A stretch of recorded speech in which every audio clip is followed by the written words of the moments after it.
वहीं भोपाल से बड़ी खबर है, मोहन कैबिनेट की अहम बैठक आज सीएम डॉक्टर मोहन यादव की अध्यक्षता में होगी बैठक।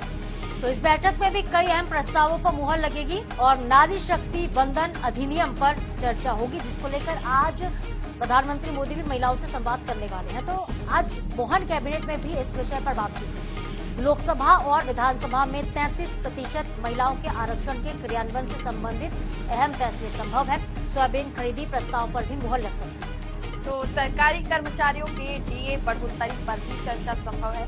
महंगाई भत्ते में राहत की उम्मीद किसानों और कर्मचारियों को मिल सकती है कई बड़ी सौगात। तो आज सीएम डॉक्टर मोहन यादव की अध्यक्षता में बैठक होगी। कई अहम प्रस्तावों पर मुहर लगी। नारी शक्ति वंदन पर खास चर्चा होगी। 33% आरक्षण के क्रियान्वयन से संबंधित कई अहम फैसले संभव है।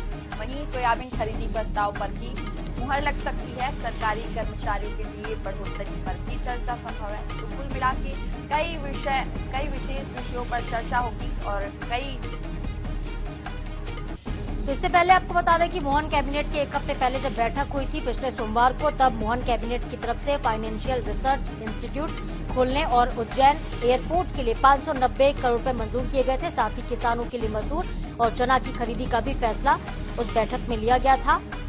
तो बैठक में कई अहम प्रस्तावों को मंजूरी दी गई थी। शिक्षा, कृषि, इंफ्रास्ट्रक्चर, वित्तीय प्रबंधन के क्षेत्र से जुड़े हुए प्रस्ताव इसमें शामिल थे। तो आज फिर से अहम बैठक होने जा रही है और आज किसानों और कर्मचारियों को बड़ी सौगात मिल सकती है।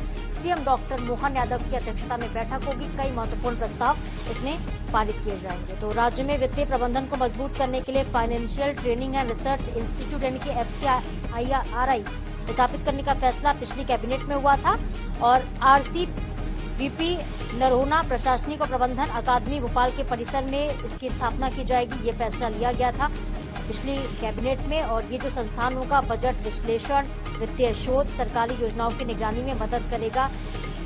और आज की कैबिनेट की अगर बात करें तो आज की कैबिनेट में भी किसान जो है मुख्य केंद्र बिंदु पर होंगे और किसानों के अलावा कर्मचारियों को एक बड़ी सौगात मिल सकती है। और सबसे महत्वपूर्ण बात जो है, जो महिला वंदन अधिनियम है उसको लेकर भी कैबिनेट में चर्चा होगी। सरकारी कर्मचारियों का डीए बढ़ सकता है, डीए भत्ते में राहत की उम्मीद की जा रही है।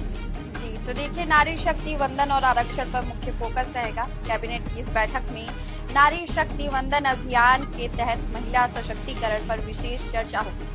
साथ ही लोकसभा और विधानसभा में महिलाओं के लिए 33% आरक्षण के क्रियान्वयन को लेकर सरकार किसी महत्वपूर्ण फैसले पर मुहर भी लगा सकती है।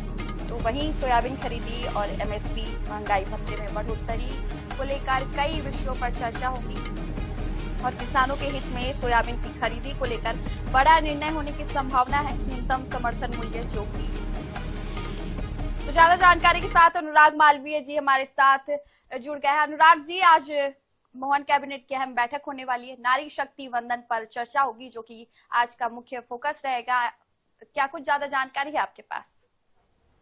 निश्चित रूप से देखिए, आज महत्वपूर्ण बैठक है मोहन कैबिनेट की। कई सारे बड़े प्रस्ताव है। चूंकि नारी शक्ति वंदन जिस तरह से भारतीय जनता पार्टी का इस पे फोकस रहा है, इसको लेकर आज कैबिनेट मंत्रियों से चर्चा होगी। लेकिन इसके साथ साथ अगर लोकसभा और विधानसभा में जो 33% आरक्षण के कार्यान्वयन के संबंध में मध्य प्रदेश सरकार की तरफ से किस तरह के आगे बढ़ना है, इस पर चर्चा होगी। सोयाबीन खरीदी को लेकर जो है माना जा रहा है कि आज एक महत्वपूर्ण प्रस्ताव कैबिनेट पारित करेगी। सरकारी कर्मचारियों की बात करें तो उनके महंगाई भत्ते में वृद्धि पर भी जो है एक बार फिर चर्चा की संभावना है। कुछ शासकीय कर्मचारियों के लिए बड़े निर्णय सरकार ने पॉलिसी के अंतर्गत जो है वो लेने की तैयारी कर ली है और उस पर मोहर लगना बाकी है। तो संभावना ये व्यक्त की जा रही है कि आज भी ये प्रस्ताव जरूर जो है कैबिनेट में प्रस्तुत किया जाएगा और 25 अक्टूबर के तकरीबन जो है सोयाबीन की खरीदी होनी है।